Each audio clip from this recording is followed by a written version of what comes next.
Goeienaand en dankie vir die inskakel by die nuus in Afrikaans. Welkom by ons bulletin, hier is die hoofnuus.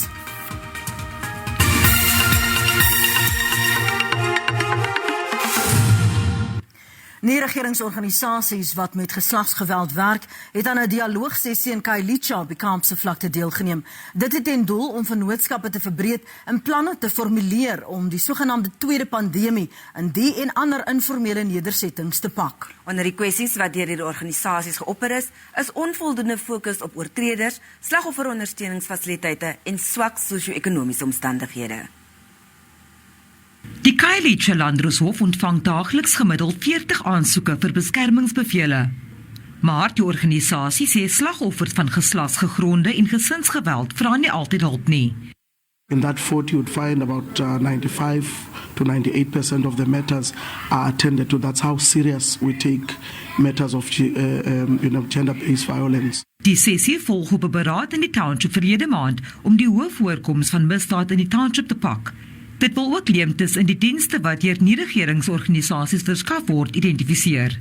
We don't really give perpetrators a chance to repent if they have to, or to put them into this program. So we are here as stakeholders to speak and say, how can we reach perpetrators so that these perpetrators can stop continuing being abusing women and children.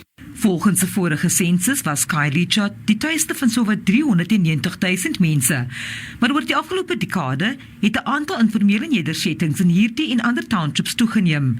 Misdaad, werkloosheid, dwelmmisbruik en bendegeweld is onder die uitdagings. I used to work for NICRO. I used to volunteer at the police station with the victim support. Why is the victim support closed today? They are the ones that are on the ground floor. They are the ones that are getting these issues directly. But there is one thing that we need to know. How do we take our government accountable?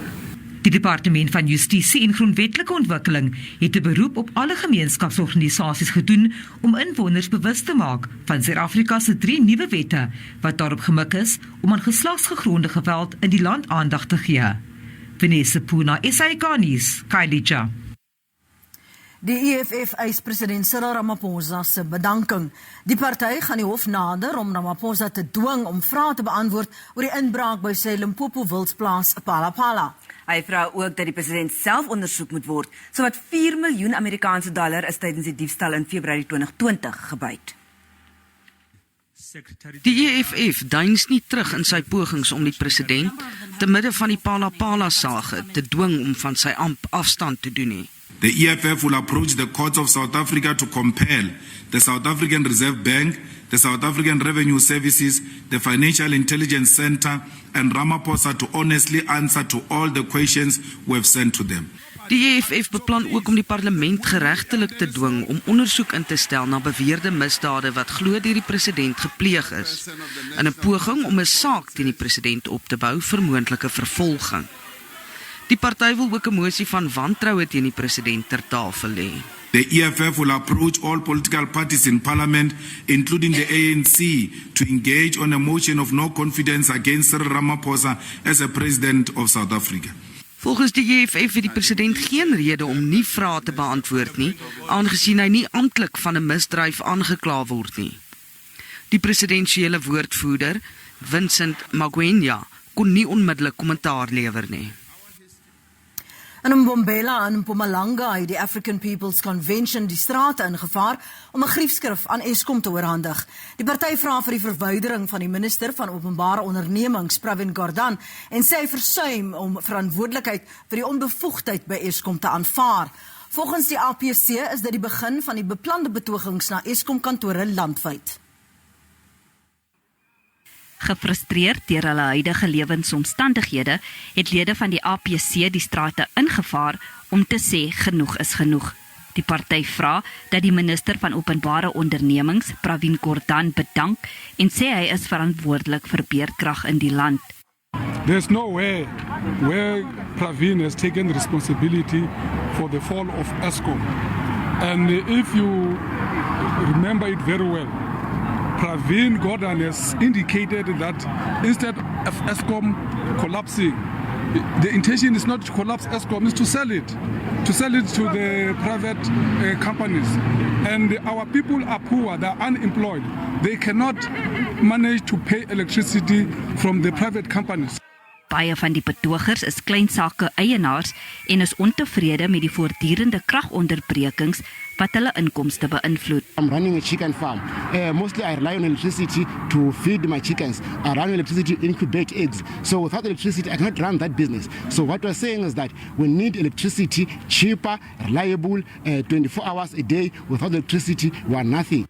'n Verteenwoordiger van Eskom het die griefskrif aanvaar. Die APC het Eskom tot 15 Augustus gegee om te reageer. Taksie-operateurs se protesoptrede vroegoggend in die noordelike gebiede van Gqeberha het chaos op die Oos-Kaapse stad se paaie veroorsaak. Die operateurs het by die Stanford wegkruising op die N2 teen stygende brandstofpryse betoog. Gemoedere het opgevlam tussen die betogers en die polisie wat skokgranate ingespan het om die betogers uiteen te jaag. 8 voertuie is ook geskit.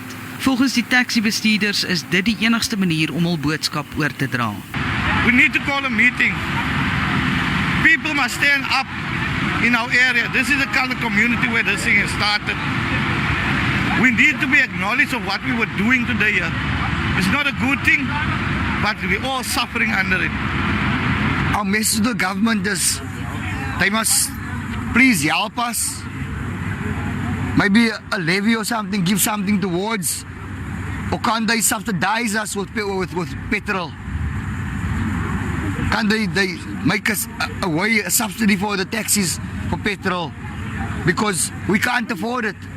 Die staking het duisende pendelaars gisterand gelaat. Yes, I'm working since 5 o'clock with my feet, and I'm working in Kempston Road so far since 5 o'clock this morning because of these taxis.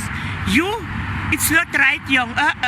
Yeah, we're not gonna get paid today because there's no money. Because they're gonna start burning now. This is not what we expected, but I don't think it's going to stop unless the government changes their view on how they see us as citizens in response to the petrol prices that went up. Die tydelike sluiting van die N2 het verkeersopeenhopings veroorsaak en motoriste moes ander roetes gebruik.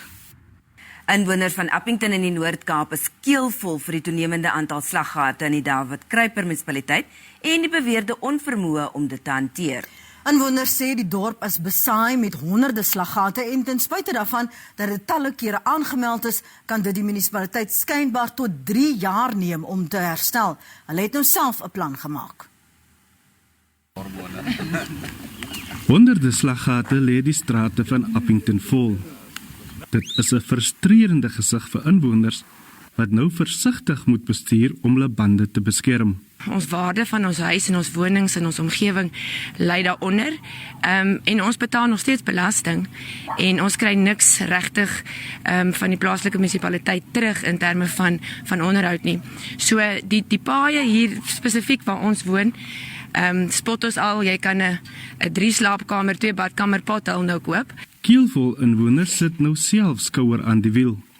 Hulle koop teer by 'n ysterwarewinkel en 'n plaaslike onderneming help met vaardighede om die slaggate te vul. Op die oomblik Ulrich is dit nie meer 'n geval van jy wil 'n band spaar nie, dit is nou lewe en dood, want ek het al myself, ek bly naby die hoofpad van Olifantshoek na Appington en ek myself het al 'n paar close calls gehad waar 'n trok uitgeswaai het vir 'n pothol en amper in my en vas was. Ons dorp het die afgelope 2 na 3 jaar verskriklik agteruit gegaan wat onderhoud betref.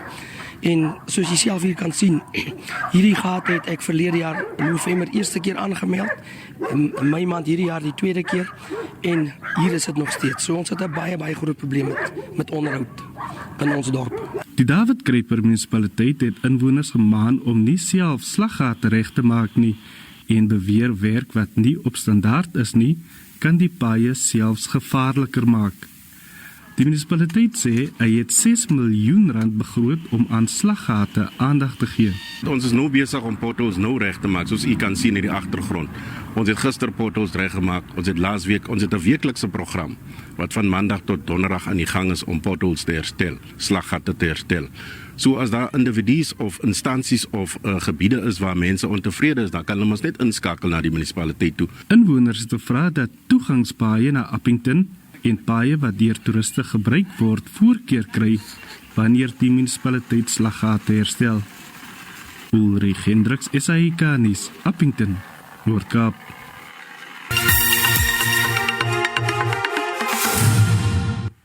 En nou vir die markaanwysers. Die rand het in die sluiting van die JSE om 5:00 vanmiddag swakker verhandel teen die vernaamste geldeenhede. Die JSE se indeks van alle aandele het met meer as 2% verswak en die goudprys was teen die sluiting van die JSE laer. Brent-olie is ook goedkoper.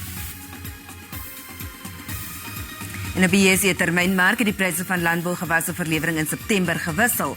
Witmielies is R25 per ton duurder en koring R44.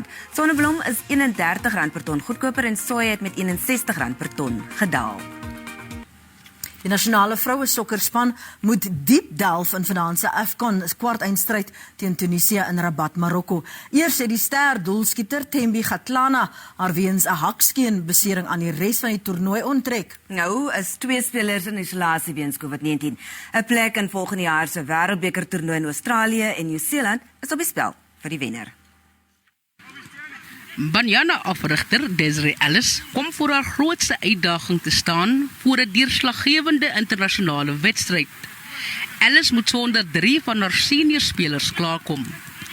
Een van die spelers het voor die Botswana-wedstryd positief getoets vir COVID-19, terwyl haar kamermaat moet isoleer, al het sy negatief getoets.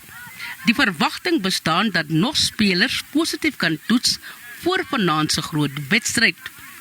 Katlana se besering het die afrigter en kaptein se kaarte de mekaar gekrap. Yes, it's a big setback for us, losing the likes of Thembi and so on. But we just have to continue to look forward and prepare the best that we can with the players that we have available and give our best. Ondanks die terugslag het die span genoeg diepte en veelsidigheid om die knoop deur te hak. We know what's happening.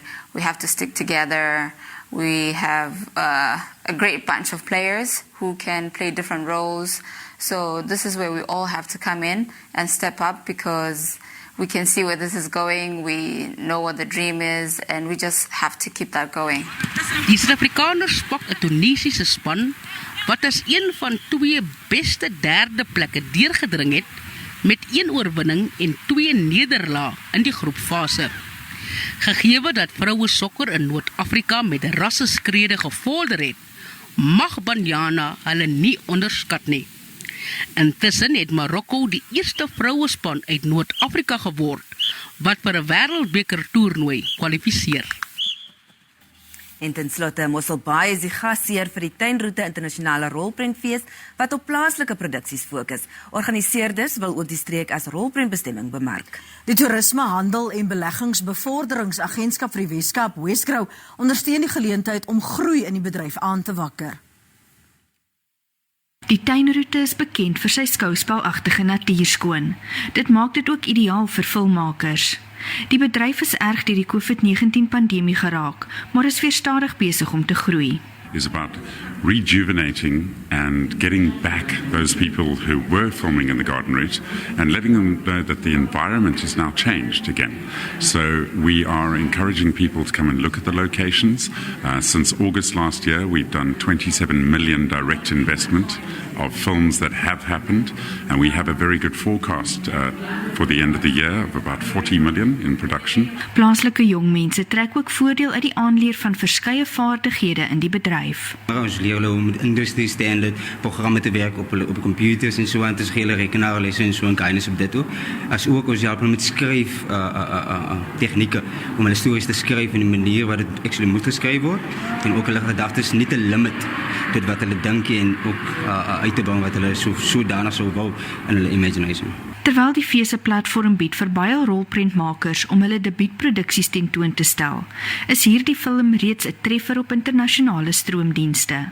We're pretty excited to be here. We've been taking the film sort of through the festival circuit. It's been playing at various international festivals around the world, and having any local festival sort of showcase our work is definitely one of the highlights. Being able to attend it in person, this amazing location, it's really cool. Een van die debuutproduksies is 'n verhaal oor boere en klimaatsverandering. I've got a very positive reaction because a lot of people were not expecting to see this style of film told this type of way, because most documentaries are very informative, but this one has a very personal, intimate journey through a Lesotho farmer coming into South Africa to learn about modern methods of farming. Meer as 60 rolprente word tot die naweek by die fees vertoon. Tanya Krause, SABC nuus, Mosselbaai. Goed van Mosselbaai, né? Ek dink die bedryf het dit nodig. Absoluut, ons land het dit nodig, man. Ja, dis hy. Ons moet groet. Lekker aan vir jou. Mooi bly.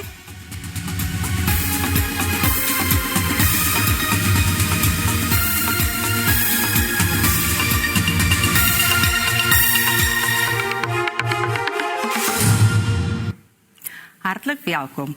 Wat die weervooruitsig aanbetref, bewolkte toestand in die weste, ooste en in die suide. 'n 30% kans van reën in die suidkus.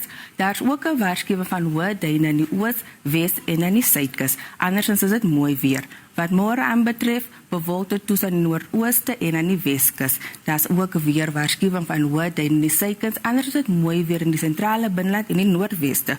Wat môre aanbetref, 'n koeldag in Gauteng. Johannesburg bereik 'n maksimum van 19, Pretoria 22 en Carletonville 19, Vereniging 22.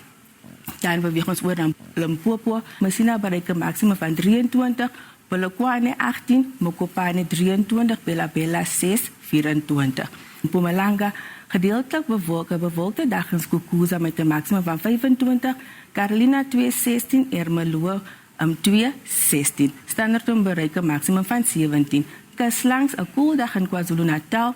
Durban 22, Richards Bay 21, Port Shepstone 23. Gedeeltelik bewolkte dag in Kokstad 0:18. In die Oos-Kaap gedeeltelik bewolk tot bewolk. Willowmore 4:17, Graafrenet bereik 'n maksimum van 19, asook Kraddock 'n koeldag in Mthatha 6:17. Gedeeltelik bewolkte dag in die Wes-Kaap. Oudtshoorn bereik 'n maksimum van 20, George 17, Kaapstad 18, Kaapstad 6:17, Glen William 9:23. Oor na die Noord-Kaap, Kimberley bereik 'n maksimum van 21, Kuruman 23, Appington bereik 'n maksimum van 25. Gedeeltelik bewolkte dag in Sutherland met 'n koue nag -1:18. Terug na die binneland. In die Vrystaat, 'n koue nag wat verwag word in Frankfurt, Bethlehem en Vicksburg -1. Bloemfontein het 'n maksimum van 22. En Welkom 3:22. Dan laastens Noordwes. 'n koel tot warm dag wat verwag word. Rustenburg bereik 'n maksimum van 22, Potchefstroom 22, Claresburg 5, 22, Taung 4, 24. Dit is al van ons. Mooi aand.